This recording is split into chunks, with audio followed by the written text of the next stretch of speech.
Good afternoon. Welcome to the 2021 INSA Achievement Awards. Before we begin, we would like to share a video from our sponsors. With a bang, energy and change came to every part of our universe. Seismic or small, it continues. Change is all around us, shaped by technology and human ingenuity. We can make it work for you and your business.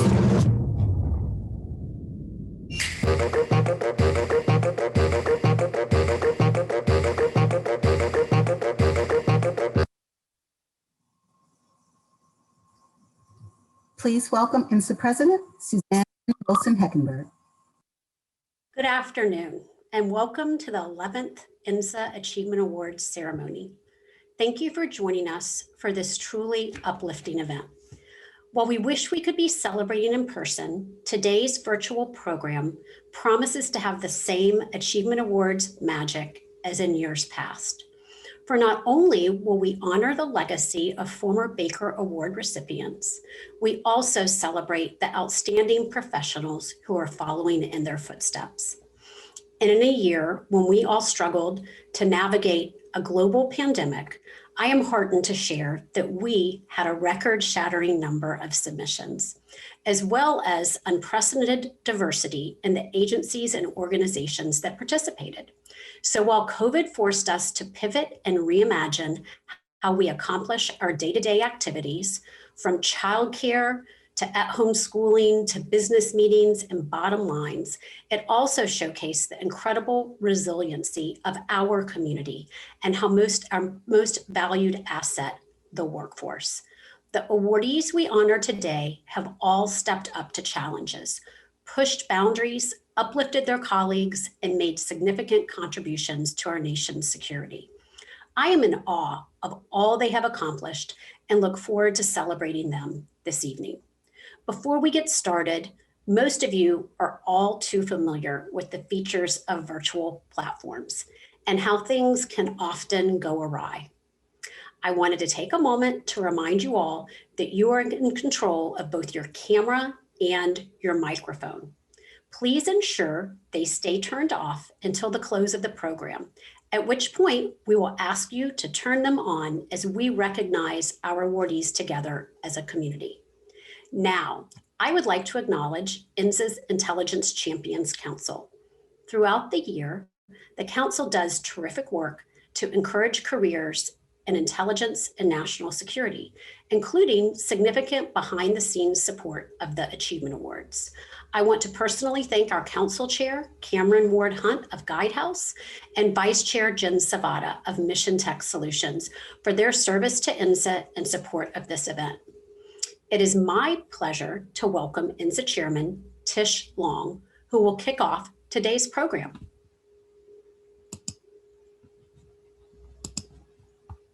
Thank you, Suzanne. And let me add my welcome to everyone who is with us this evening, especially to our VIPs, which would be all of you.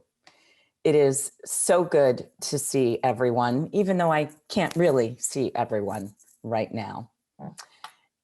It is an honor to share this celebratory evening with all of you.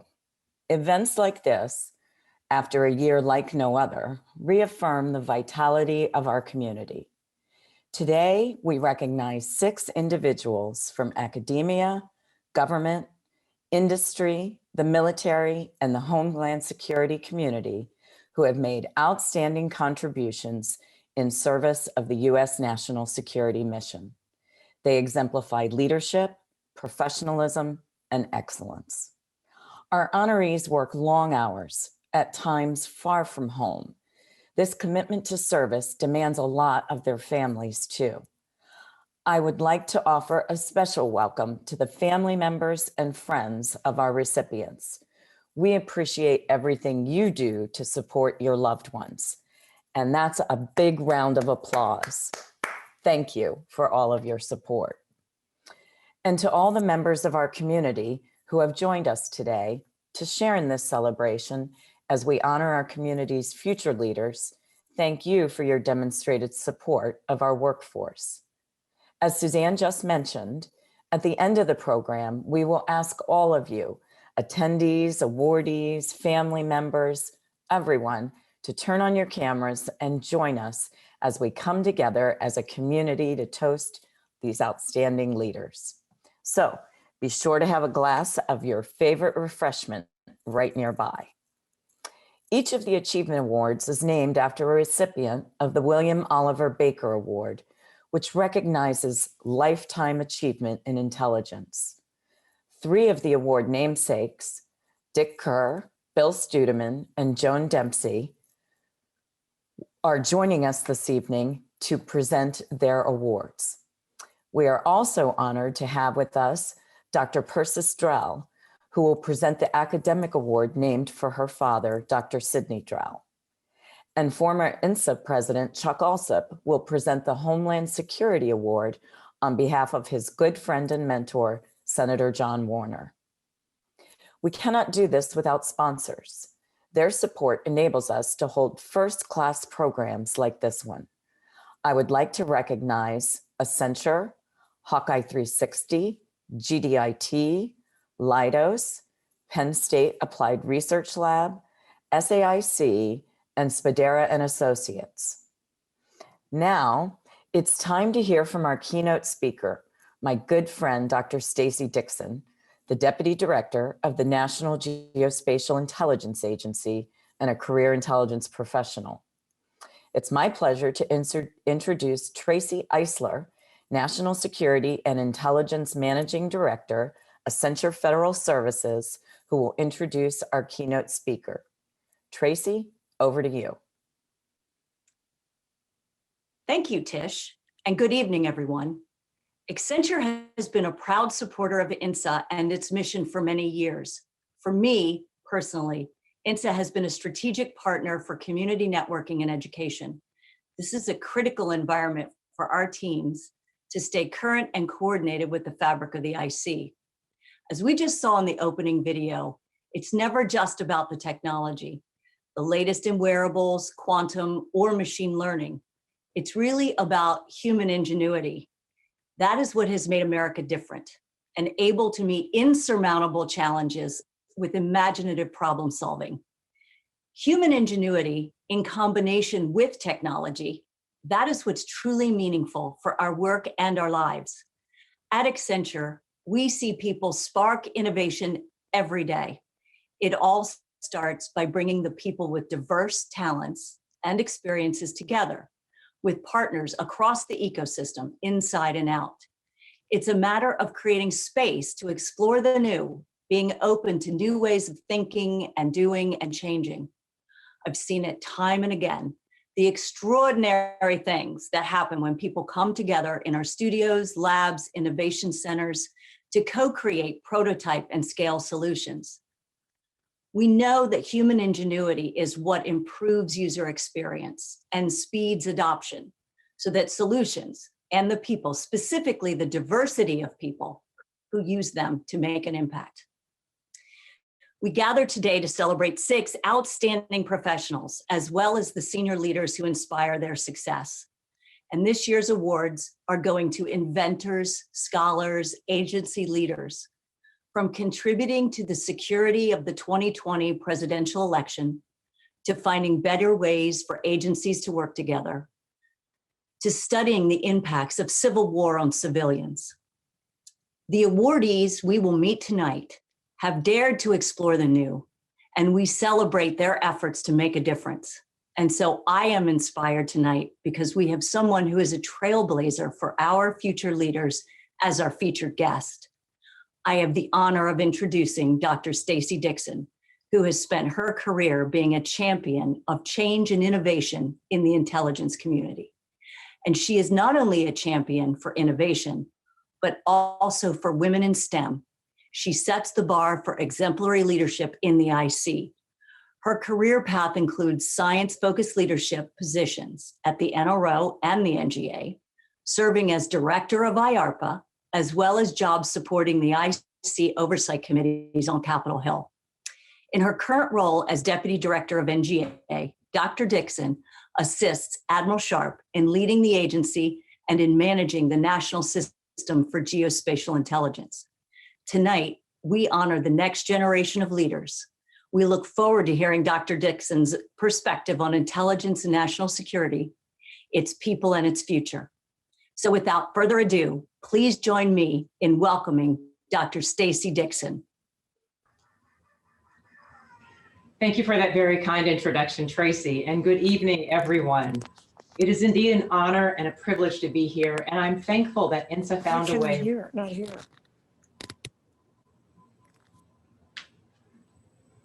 I can adjust. Can you not hear me? We can hear you great. Okay. I am thankful that INSA found a way to host this award ceremony virtually so that we can honor the mid-career leaders as well as the former leaders in the intelligence and defense and national security communities who continue to inspire us. I distinctly remember my first INSA Achievement Awards event. And to be fair, I don't remember who the keynote speaker was, and I don't really remember who introduced the awardees. But what I remember is being in awe of all of the individuals that we recognized that year. And all that they contribute to the defense, intelligence, and national security community. That inspiration continues into this evening with tonight's awardees, leaders in the fields of academia, industry, the military, and government. We recognize them in their accomplishments because we are again at a time when leadership matters, when great leaders are needed for great organizations, to inspire our country to do great things, not because they are easy, but because they are hard and because they are necessary. I won't be so bold as to suggest that the challenges we face today are greater or harder than challenges faced at other times. However, I also won't be so naive to suggest that the challenges we face today are neither great nor hard. Like other times in history, we need leaders at every level to enable us to face and defeat today's challenges, both foreign and domestic. Therefore, I ask you, what makes a great leader for today? Take a few moments to think about all of the great leaders you've experienced in your career. What is it about them? What characteristics and qualities did they possess? What actions did they take or are they taking so that they can be known as great leaders? As an engineer, part of me wishes that there were a formula for leadership. A little bit of this, a little bit of that, and voila, you have a great leader, but that's not how leadership works. There are many intangibles that make someone a great, a good, or even a mediocre leader. There are also some common characteristics and qualities that the best leaders possess that I've noticed throughout my career. The best leaders know themselves, they know others, and they know that success takes a team. Know thyself. It's an ancient Greek tenet. It was one of 3 tenets inscribed on the Greek temple at Delphi, where the famous oracle shared her wisdom. This tenet remains true today. To know thyself, we need to develop enough self-awareness to realistically assess our strengths and weaknesses. We need to know who we are, the good, the bad, and the ugly. And there's a little bit of each in every one of us. And only in knowing these traits can we leverage our strengths and mitigate our weaknesses. It's hard to know where we are, to know who we are. But if we're honest, we're not always going to like what we see when we assess that. I recently heard a CEO of a successful and very disruptive company say, know your weaknesses and build your team to compensate for those weaknesses. To know your weaknesses is to have the self-awareness and humility to surround yourself with others who do not have the same weaknesses. That is truly a worthy goal. Our weaknesses, as many of us have seen, can derail us, which is why we must regularly consider where we have opportunities to improve. So what's the secret to doing this? Courage. To face our weaknesses with humility and honesty, we need courage. And that's not easy. At its core, it's about bringing a mindset of continuous improvement to our professional and personal lives. As for me, I'm a huge fan of the Serenity Prayer. God grant me the serenity to accept the things I cannot change, the courage to change the things I can, and the wisdom to know the difference. I've lived long enough on this world to know that there are things I cannot control, many things, in fact. What I can control is myself and how I react to and interact with these other things I cannot control, and how I react to my own weaknesses. To unleash our potential, we need feedback. Research suggests that the healthiest organizations, in those organizations, workers feel safe speaking up about problems and giving critical feedback, even to their supervisor. That's why feedback is always a gift and should be welcomed and encouraged. It helps us know ourselves. The best leaders know themselves, they know others, and they know that success requires a team. We need to know the members of our team and help them know themselves. This is much easier said than done, but there's some universal steps. And the first one is invite conversation. And by conversation, I mean that genuine back and forth in which you search for understanding, not the debate where you try to prove that you're right. And then there's being honest. Honesty is one critical component of conversation. You need to be able to respectfully say what you think, even if it's not what you know that the person wants to hear. And then there's being open. Openness is another key. Are you willing to listen, to hear others out, and to test out different ideas? Finally, being curious, embracing a growth mindset and knowing that you want to know more. The second thing is to mentor to maximize potential. We need to embrace the opportunity to help others unleash their unique potential. It's a beautiful thing to witness. By doing that, true mentoring shapes careers and changes lives. We help others do this by focusing on the things they need to do to grow, and then we walk down that path of improvement with them.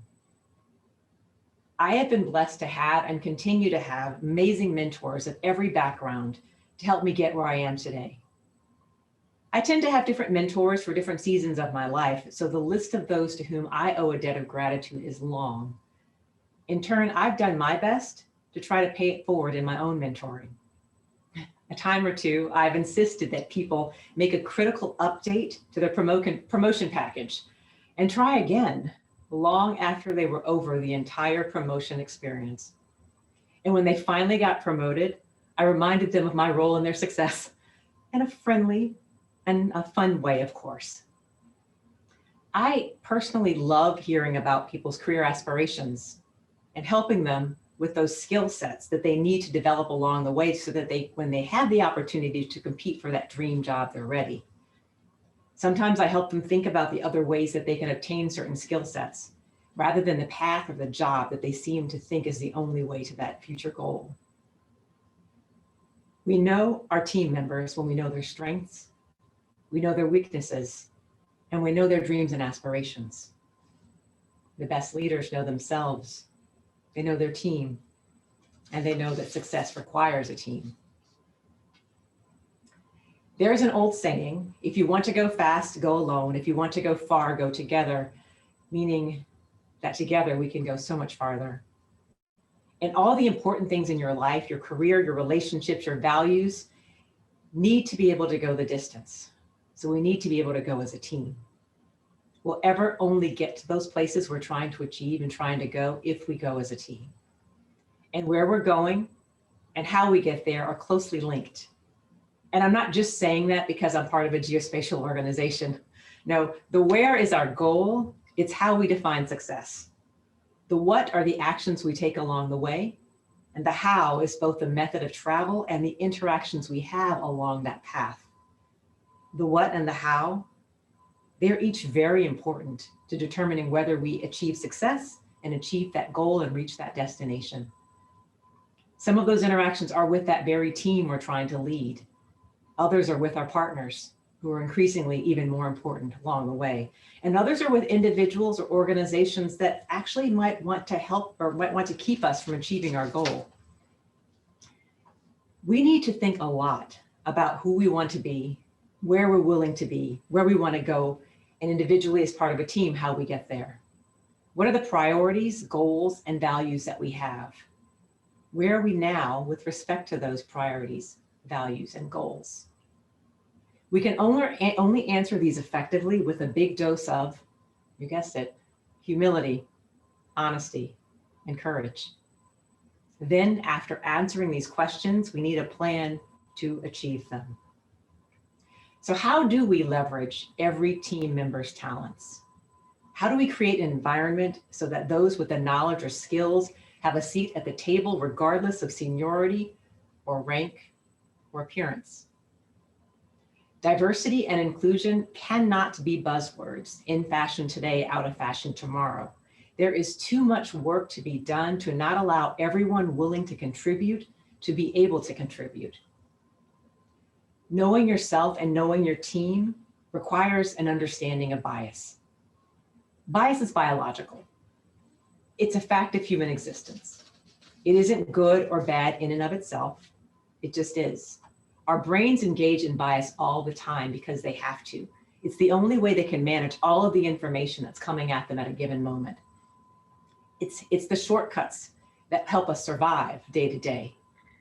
However, those same biases don't always help us when it comes to making good decisions and interacting with people who aren't a threat to us. So what do? We need to be aware of those biases. We need to understand that the decisions we make, the big ones and the small ones, are influenced by those biases, and they can negatively impact others. We must factor that into the decisions that we make every single day.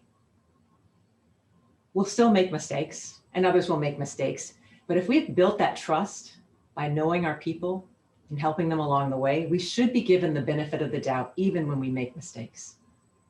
And this is where succeeding together comes in. We rely on others and they rely on us to withstand all those difficult things that life throws at us. We will succeed in the end or fail as a team.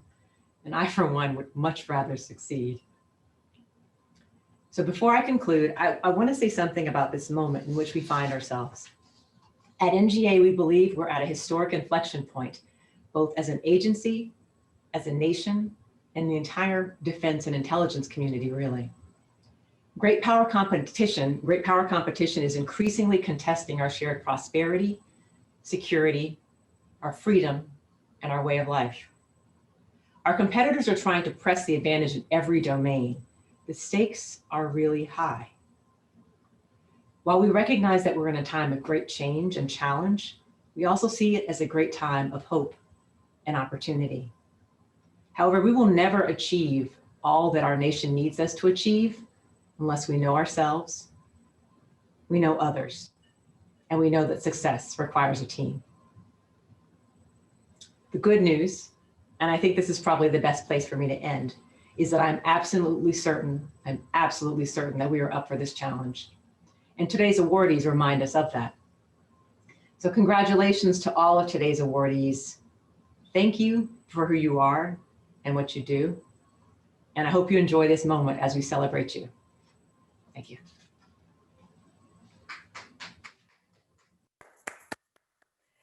Stacey, thank you so much. Those remarks were just absolutely perfect for this evening. Together we can go so much farther. And it really does take knowing thyself to really be a full contributing member of a team. So I thank you so much.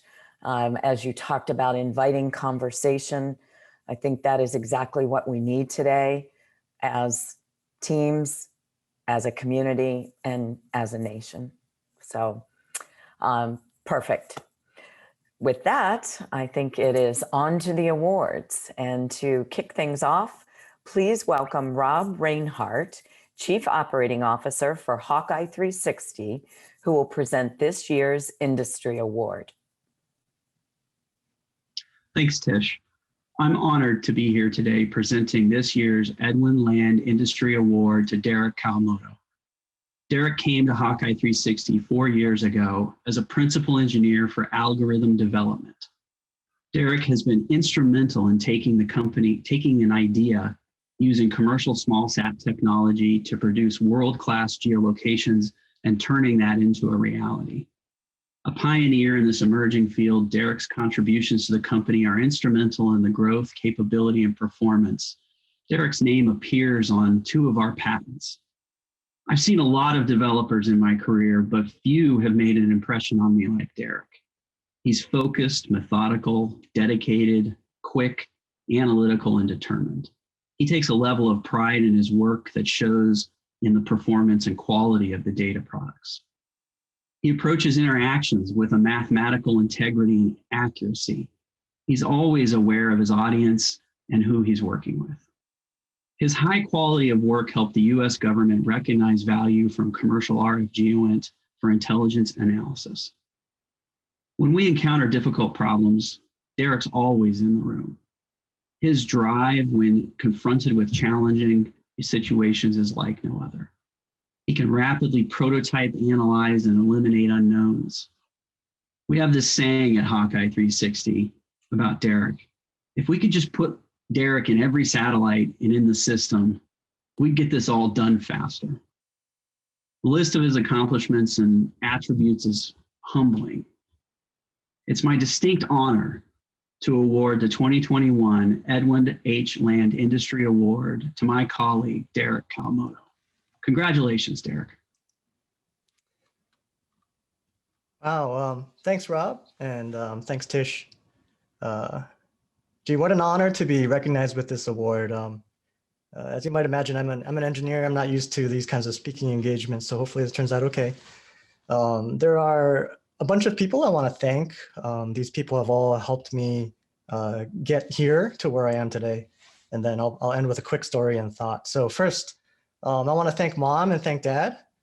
There are all kinds of ways that my parents have shaped me, and I'll share a few. I think that my mom is kind of a ninja when it comes to childhood development. And so I remember vividly when I was young, we would go to the library, right? And then she would say something like, all right, now you can only get 1 book. And I would totally take the bait because I was like 4 or 5 years old. And I'd be like, oh, I want 2 books, right? And she'd do the whole, okay, you can have 2.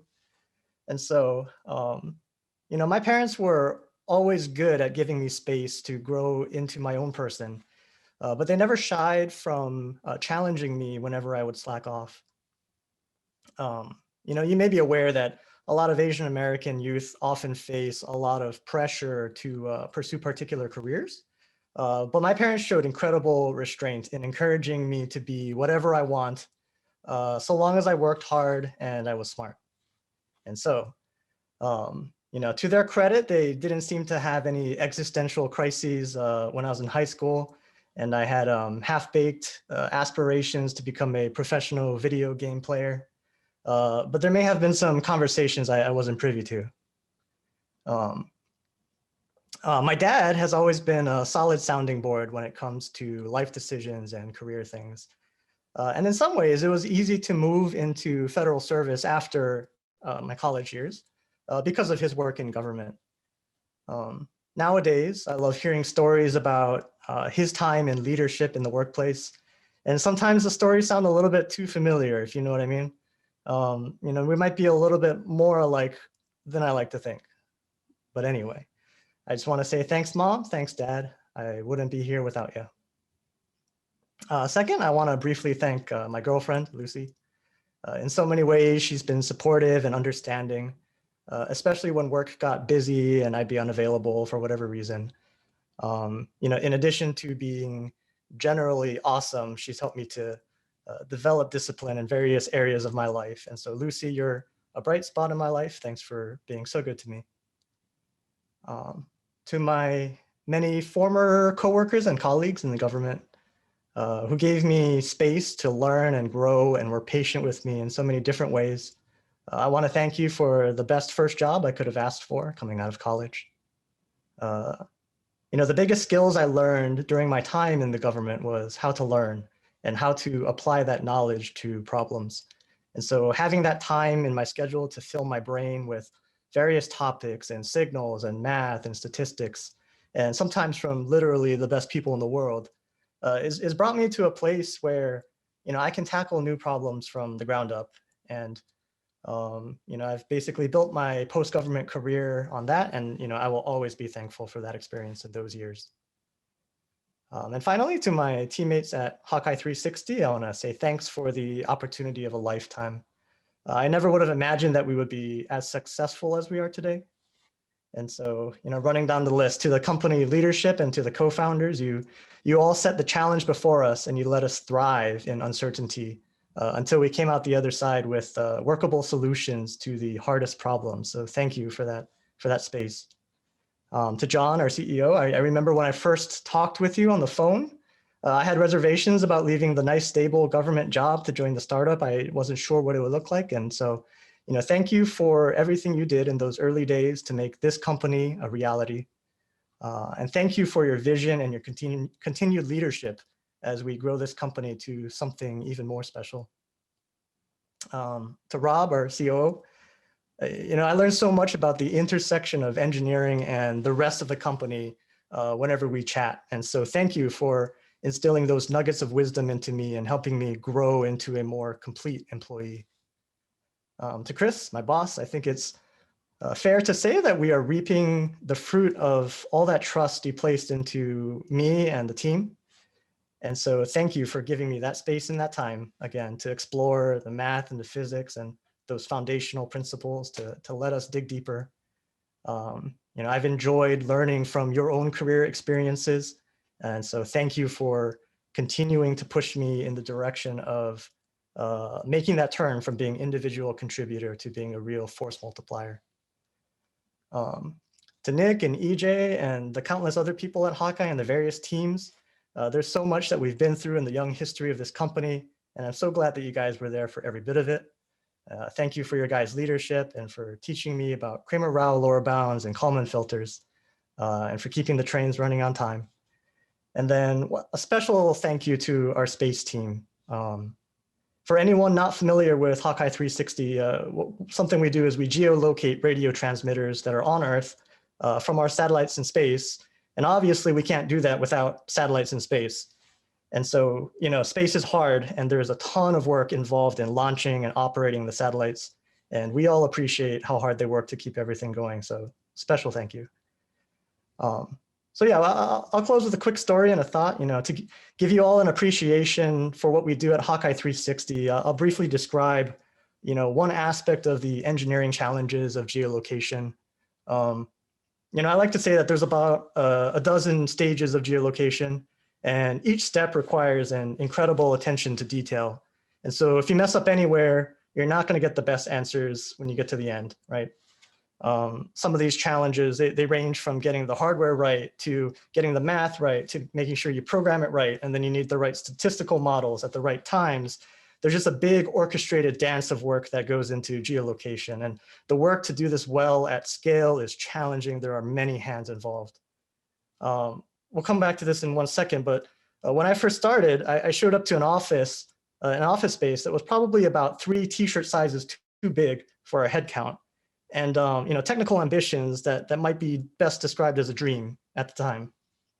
But oh man, we have grown so much since then. It's been a wild ride at Hawkeye 360, both figuratively and literally. I remember we were in Texas and I was riding in a Cessna in the co-pilot seat, doing some experiments. And my pilot, he turned, he looked at me and he was like, "Hey, want to learn how to fly? It's really easy." And I was kind of freaked out, right? And he started playing with the controls, showing me everything. He pushed down, he'd say, "How's this get bigger?" And then, "How's this get smaller?" And so, I was a little apprehensive. But thinking back on that story got me thinking about how many people have done that for me so many times in my career, right? And so I think that's the challenge for me and others at my company. Something that we're eager to keep trying to do and keep pushing forward is to empower the engineers coming after us to really get that hands-on experience with some of our hardest problems, including those dozen stages of geolocation. And then it really helps them to learn how to fly. So yeah, to wrap up, I'll say we're nowhere near being done here at Hawkeye 360. We've barely scratched the surface of what is possible. I'm happy to be along for the ride. I'm proud of all we've done as a team so far. And I'm looking forward to seeing how we grow over the next decade. And I'm especially honored to accept this Edwin H. Land Award. Thank you all. Derek, congratulations. And I must tell you, I don't think anyone believes that you're not comfortable speaking. Those remarks were just excellent. What a wonderful tribute to your parents, to your girlfriend. And I have to say, from a citizen perspective, I'm glad you're not that video game player or video game developer and that you are involved in our national security landscape. So congratulations, very well deserved. Now, it is my pleasure to introduce my dear friend, the Honorable Joan Dempsey, who will present our Mentorship Award. Thank you, Tish. And in particular, I want to thank you, Suzanne, and the INSA staff for keeping this association engaged and informed during this challenging time. You all have served our members well. Now, it's my great pleasure this evening to present the INSA Mentorship Award. It is my firm belief that to be an exceptional mentor, you must also be a successful leader and professional. Our recipient of the Mentorship Award tonight certainly fits that criteria. Megan Flannery Hayes leads the Complex Systems Monitoring Department at Pennsylvania State University's Applied Research Laboratory. Simultaneously, Megan has used her extraordinary communication skills, can-do attitude, and empathy for others to transform her workplace, empower colleagues, and bring about positive change. Megan cares deeply about people and continuously seeks ways to ensure all voices are heard, valued, and respected. Her accomplishments are impressive. She co-founded and led the Applied Research Lab Women's Strategic Synergy Group, which successfully championed the extension of paid parental leave benefits organization-wide to all new parents. She helped plan a diversity, equity, and inclusion town hall that sparked discussion and new ideas among more than 400 attendees. She also brought a renowned expert on battling burnout to facilitate a 2019 discussion that still sparks conversation today.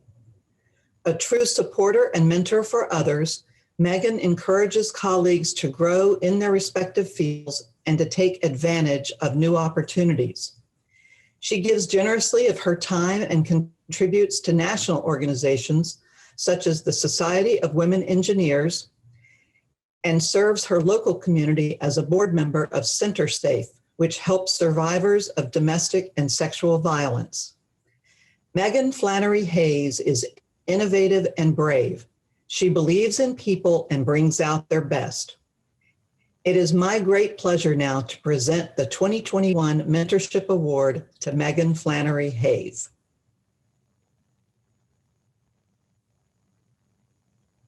Thank you, Joan. Thank you for that wonderful introduction. I am honored to receive the Joan A. Dempsey Award for Mentorship this evening. It is extremely humbling to be named alongside you, Joan, and the incredible people who have received this award before me. Sorry. For me, this award symbolizes all of the intangible aspects of my career, right? The things that keep me engaged, things that are so deeply meaningful to me, and everything that inspires me to show up day to day. And while I might be on your screen alone tonight, I did not get to where I am or become the colleague or leader that I am alone. So to borrow a little bit from the Vice President herself, I stand here today not only on the shoulders of those who came before me, but also linking arms with my colleagues and friends and mentors who walk with me along the way.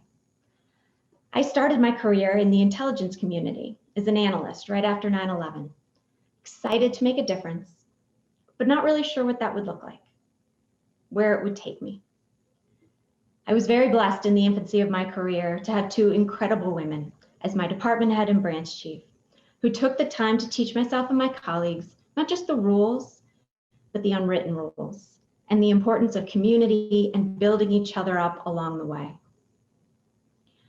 I look back now and I think about how fortunate I was to have started in WinPAC, learning from those great women and seeing in them the embodiment of what I could achieve, what kind of leader I wanted to be, and what my career path might look like. So to Heather and Ann, I say a very special thank you for being trailblazers in the path before me. And I have worked very hard to live up to your example of building up those around me along the way. In my roles at the Applied Research Lab at Penn State, I have found many colleagues, mentors, and allies who have supported me and helped me continue on building a platform that allows me to build up others. I want to say a special thank you to Mark Traband, to Chris Leggetti, Dan Fink, Jeff Banks, Tina Ledwig, Bob Walter, and Alan Sonstaby for your friendship, your mentorship, and most of all, your sponsorship and advocating for those ideas and initiatives and crazy ideas that we came up with in the lab. I would also like to take a moment here to say a very special thank you to my friends and colleagues and fellow members of the Women's Strategic Synergy Programs, Strategy Group.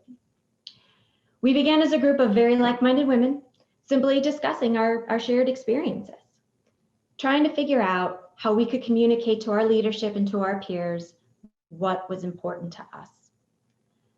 And we turned those conversations into white papers and Confluence pages and training sessions. And now we have this great framework that allows us to not only build each other up, but to also build up our overall ARL community and our Penn State community. I am so proud of the success of our group. From our burnout panels to our leadership training to paid parental leave, throughout the entire university. Each one of these is a reflection of the hard work and dedication of all of our members. And I am so privileged to call each one of you friends and colleagues. I'd like to single out just a couple members who are really personal mentors and very inspiring for me. So a special thank you to Amanda Hanford, to Michelle Keller, to Sarah Lego, and to the incredible Eliza Bradley. I wish we could all be in person, but I am actually a little bit thankful for the silver lining of Zoom because it means that my entire family can watch here tonight. They're in Ohio and California and Pennsylvania and Virginia and DC. So first to the Flannerys, to my parents and my brothers. You guys are my first mentors, my very first community. And I am so thankful for how you raised me to believe that I could be anything, that I could do anything, and for loving me just for who I am. I'd also like to thank my family-in-law, the Hayeses. Thank you for embracing me like a daughter and sister. And finally, I'd like to say a little hi and thank you to Aiden and Sarah and Declan, and to my amazing husband, Greg. You are my sounding board and my rock. Your love and support make it possible for me to be the best version of myself each and every day, here at home and at work. So thank you.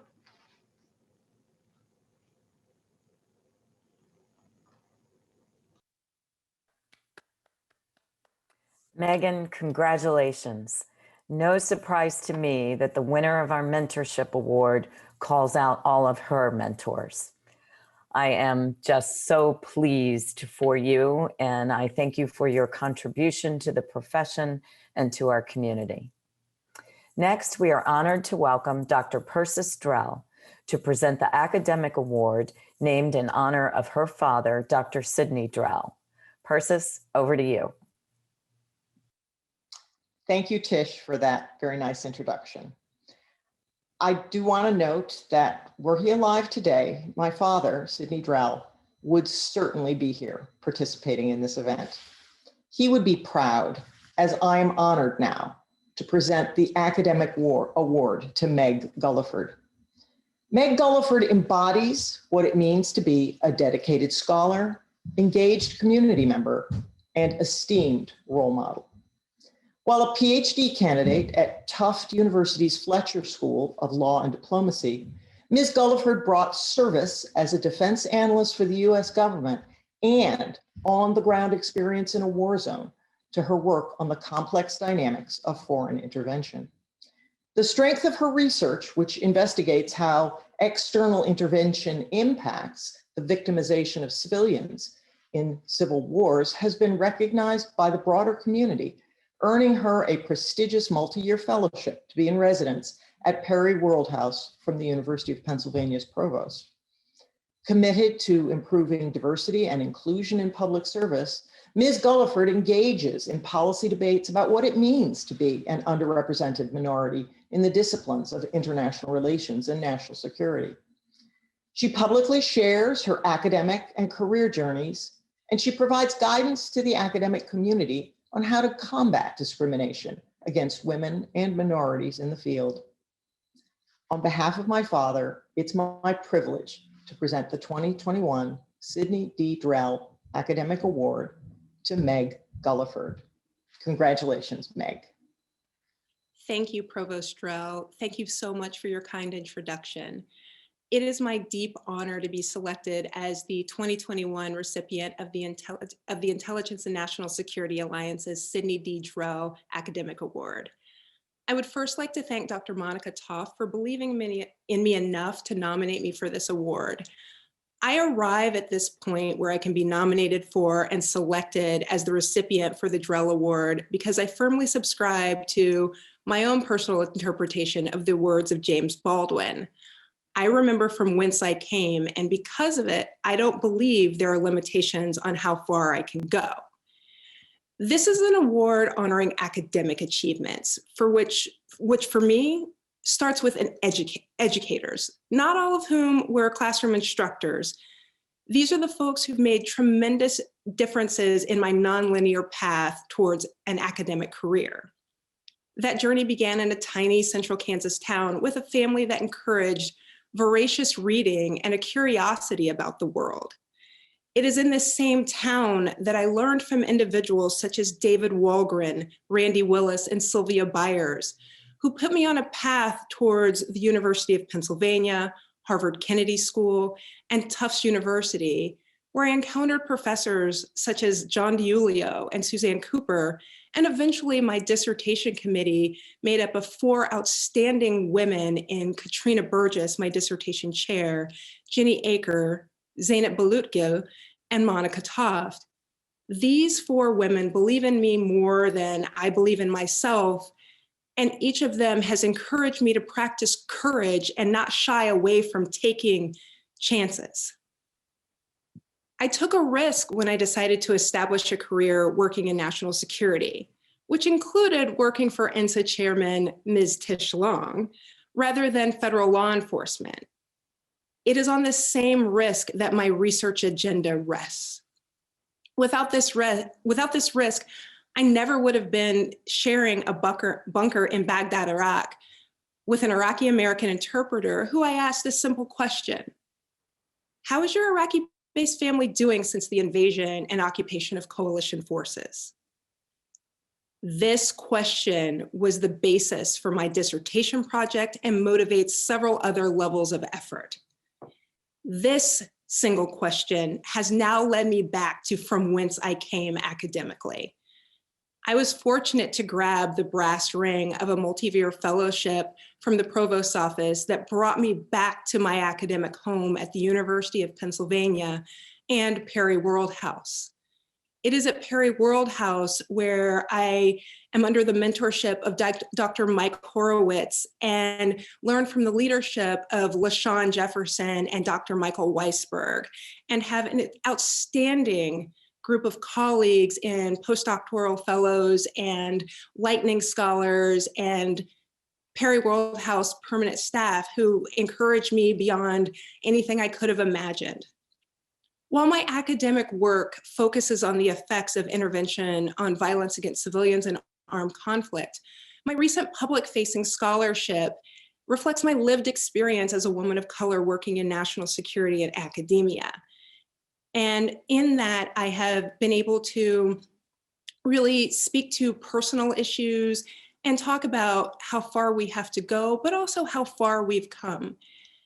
And in this, I am just so very grateful to be nominated for and selected as the 2021 recipient of the Sidney Drell Academic Award.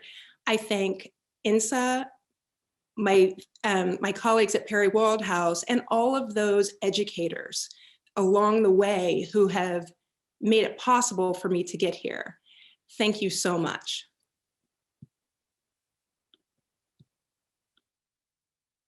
Congratulations, Meg. Your contributions to the national security community, both in and out of the classroom, are simply outstanding. I am so proud of you, and it's just so fabulous to see how far you've come and all that you're doing. I look forward to reading your dissertation. Congratulations again. It is now my pleasure to welcome to the stage former INSA President Chuck Alsop, who will present the John W. Warner Homeland Security Award. Good evening, everyone. Thanks for helping to honor these amazing awardees. Thank you, Tish, for the opportunity to present this award on behalf of Senator John Warner. Senator Warner has been a longtime leader, mentor, and friend to me. When I was a colonel in the Pentagon, briefing his committee, then as a professional staff member, working for him as the chairman of the Senate Armed Services Committee, and as a friend, confidant, and cherished advisor to this day. It is an honor to be here in his stead. And just so you know, tomorrow is his 94th birthday. He's unable to be with us tonight, but I spoke with him earlier this week, and he asked me to extend his gratitude to all of the honorees tonight for their hard work and commitment to public service.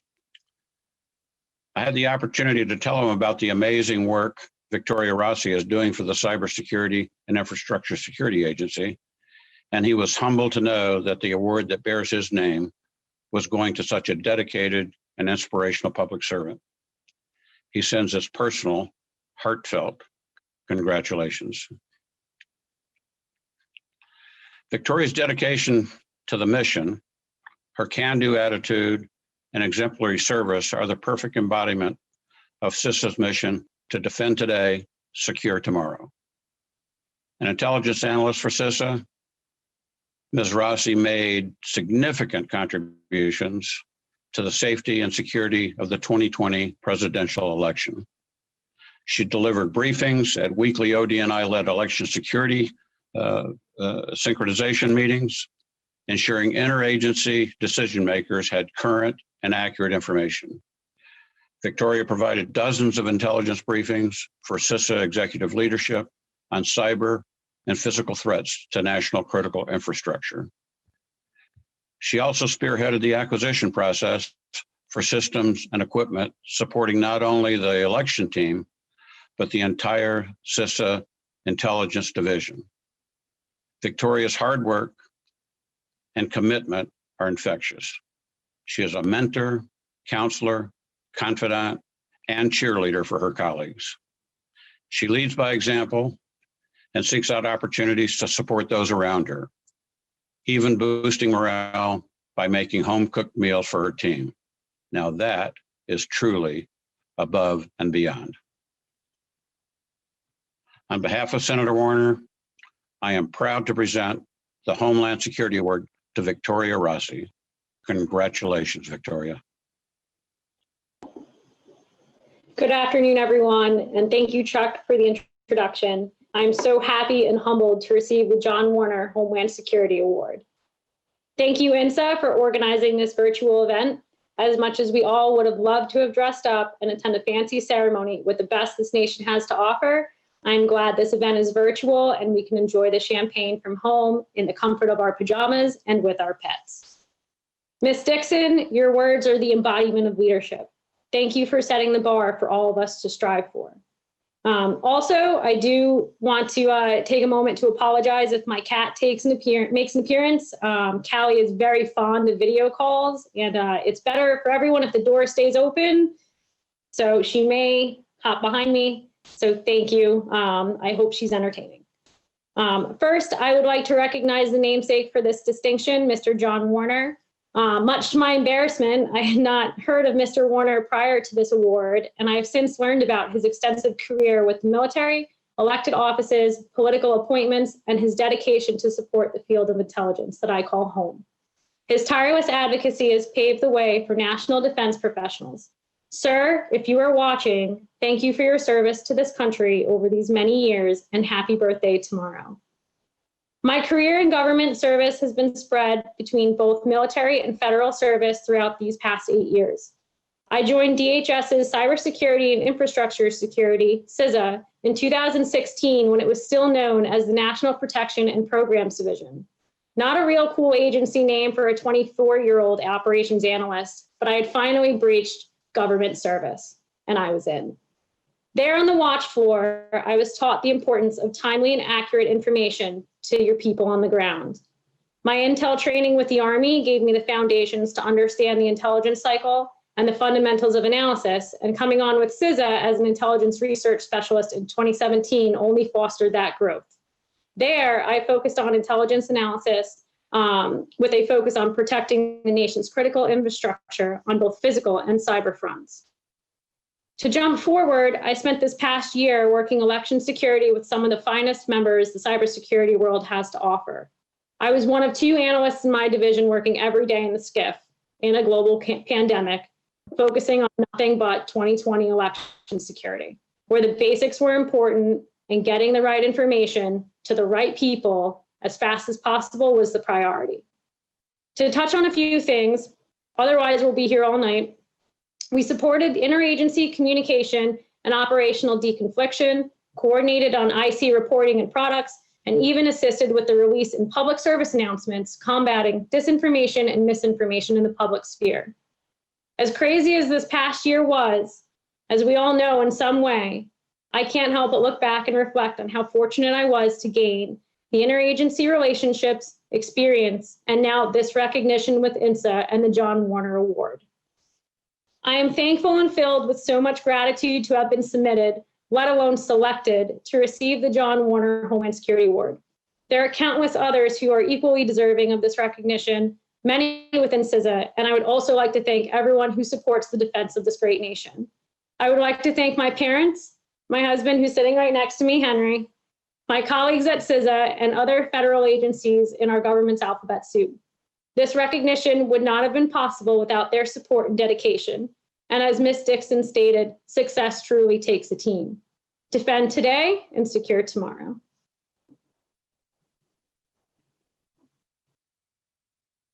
Congratulations again, Victoria, on this well-deserved award. And thank you for your service. You know, I think it's interesting that everyone is talking about team. So Stacey, Dr. Dixon, gets right back to your remarks at the beginning that, you know, it certainly takes a team. Now, please join me in welcoming the Honorable Richard Kerr, who will present the Government Award. Thank you, Tish. The U.S. Coast Guard intelligence cadre is small, but it's mighty. And back in the 1790s, then Treasury Secretary Alexander Hamilton credited the Coast Guard with providing an unending stream of intelligence. Since formally joining the modern day intelligence community in 2001, the Coast Guard has gradually enhanced its intelligence workforce and their capabilities. And it's a real honor to present the Government Award for analysis to Jessica Van Cleef. Jessica's work ethic, decision-making, and effective interpersonal communication skills make her a valued member of the Coast Guard's intelligence program. In her role as Coast Guard Signal Intelligence Program Manager, Jessica's leadership and technical experience enhanced the Coast Guard's ability to address national security challenges at sea, including transnational organized crime and threat from state and non-state actors. Jessica led a team to create a new network approach to operations, providing intelligence that better inform cutter commanders and help them make more informed decisions. She led a working group and facilitated working groups, resulting in the establishment of a Coast Guard Cryptological Office, the creation of a joint Coast Guard Navy Signals Analysis Laboratory, and a new memorandum of agreement between the Navy and the Coast Guard to create worldwide integrated information operations centers. Jessica helped transform the Coast Guard's operational culture to reflect the service's embrace of data-centric decision-making, which expanded maritime awareness. It's my pleasure to present the Richard Kerr Government Award for Analysis to Jessica Van Cleef. Thank you, Mr. Kerr. It means a great deal to receive this award in your name based upon all your accomplishments. I'd like to take this opportunity to thank INSA for this award and their efforts to continue to celebrate contributions by federal employees, even in the midst of the pandemic. This incredible acknowledgement isn't a reflection on my contributions, however, but instead on our team within the Coast Guard SIGINT program. For the last 3 years, I've been given the opportunity to work on one of the largest intelligence programs the Coast Guard has, and along the way met unofficial mentors and dedicated co-workers. They've made coming to work fun, even during the budget cuts, redirection of priorities, and the pandemic. Thank you to Mr. Chet Hall, the previous program manager, who was always willing to share his extensive knowledge and passion for Coast Guard and SIGINT. Mr. Hall supported the Navy and Coast Guard within the SIGINT arena for well over 35 years. From day one, I attempted to soak up all he had to offer before he retired, but there was still so much to learn when he left. Commander Belinda Savage retired, who I admire a great deal. She is everything I strive to be as a working mother and intelligence professional. She drove my Coast Guard career more than she probably realizes. Mr. Eric Down, who was on my first interview and has made me feel a part of the team and a valued contributor. I appreciate you reaching out to professional contacts over the years in order to assist my career. The MITRE team for their continuity and support to us at all times. The professional input and contacts have been priceless. The junior officers and senior chief as the backbone of the program. The dedication to the mission and ability to pivot in a different direction is an amazing thing to watch. Mr. Larry Mann, who has taken over the SIGINT program manager position, having recently retired from the Army. I leave feeling comfortable with your leadership and wish you all the best. Lastly, I would like to thank the senior leadership within the Coast Guard Intelligence Directorate. The acknowledgement of contributions made by members is appreciated. Thank you in particular to Admiral Sugimoto for nominating, as well as Captain Telfer, Commanders Roscoe and Dietrich Holm, and the rest of the internal and external team that you have provided support over the years. On a personal note, I'd like to acknowledge my family, especially my husband, Billy. 24 years ago, I enlisted in the Army and we met in Hawaii while serving. We've built careers that have often worked within the intelligence community, supporting each other along the way. Working full-time and raising 4 kids has been difficult at times, but very rewarding. Days like this, I can look back and take comfort in our decisions and sacrifices to our nation. So thank you, Billy, for sharing this life with me. Thank you to my kids, Devin, Lauren, Kaylee, and Cade, for being great humans. And I'm very sorry you never got to experience a take your child to work day. Lastly, thank you to my parents, Ken and Kathy Cool, who gave me a foundation of hard work and supported my career from afar. My path was not one any of us could have imagined coming from a small town in Western Montana. Thank you again, INSA, for this award. It means a great deal. Have a great evening. Congratulations, Jessica. I'm sure your children are very proud of you. You know, Coast Guard intelligence punches way above its weight because of public servants like you. Thank you for all you do, and congratulations again. It is now my privilege to welcome former Deputy Director of Central Intelligence, former NSA Director, retired Navy Admiral Bill Studeman, to present the William O. Studeman Military Award. Bill, over to you. Thank you, Tish, for that very kind introduction, and good evening. It's a sign of the times that we gather here in COVID virtuality to recognize and honor high performance in the field of military intelligence.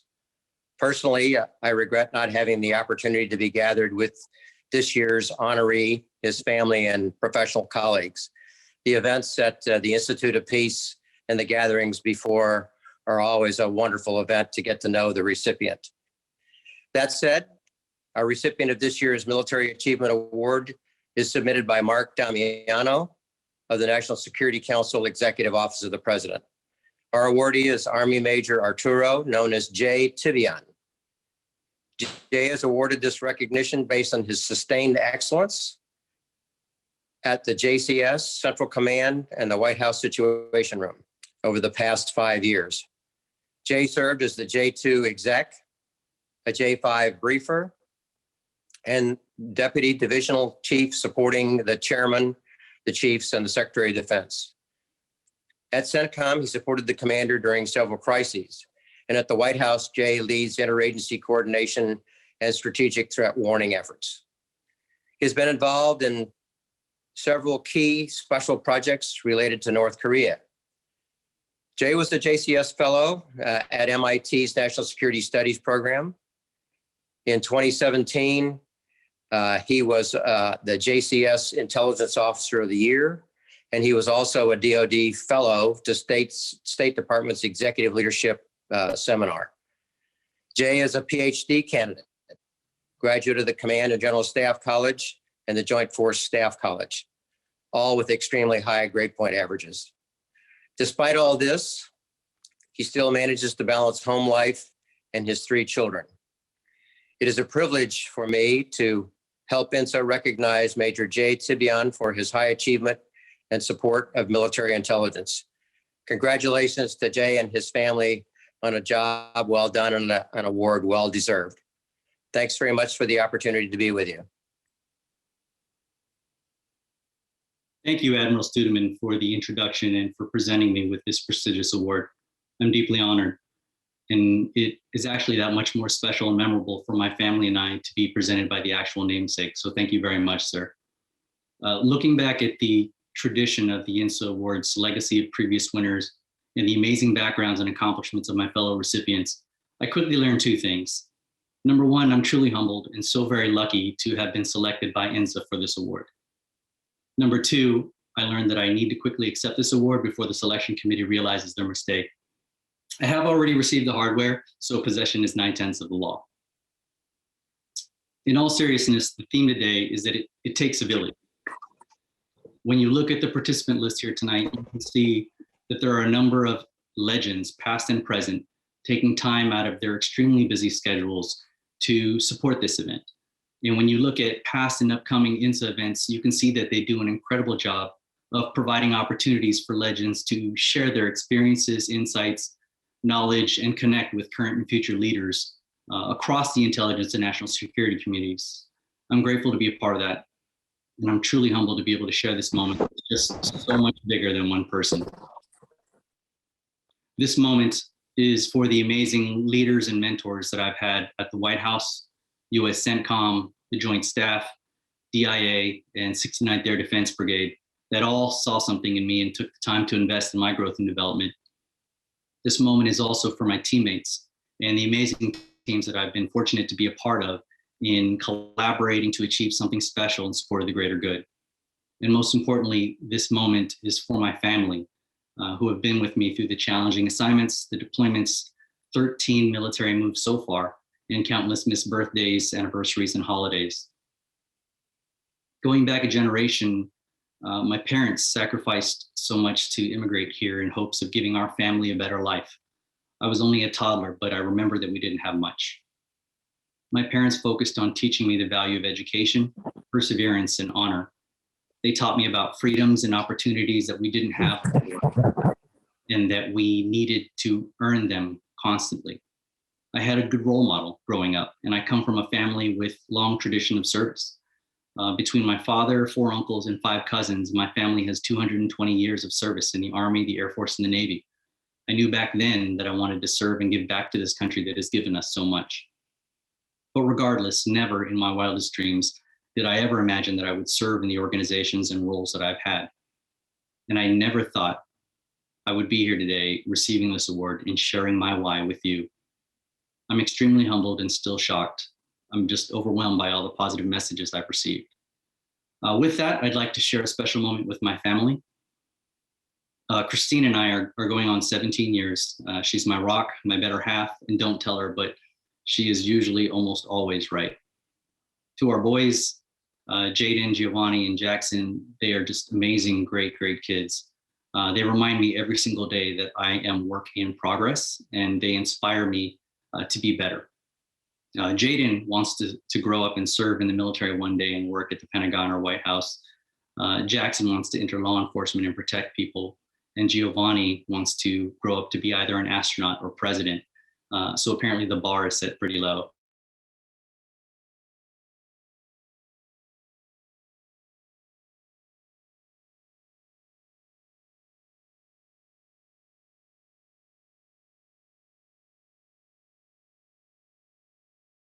Really honored, and I thank you all again for this tremendous recognition. Thank you very much.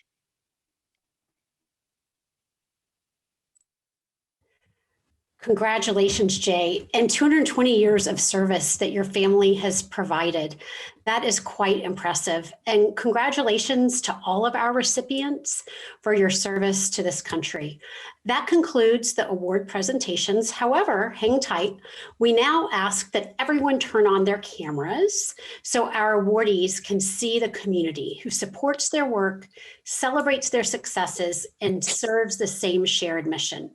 To lead us in this congratulatory toast, it is my privilege to introduce Deb Davis, Vice President and General Manager of Mission Solutions and Service Sector for GDIT. Deb, over to you. Thanks, Suzanne. It's my privilege to partner with INSA and represent GDIT tonight as we celebrate these exceptional leaders. They epitomize the best of our country, putting service before self in support of our shared mission.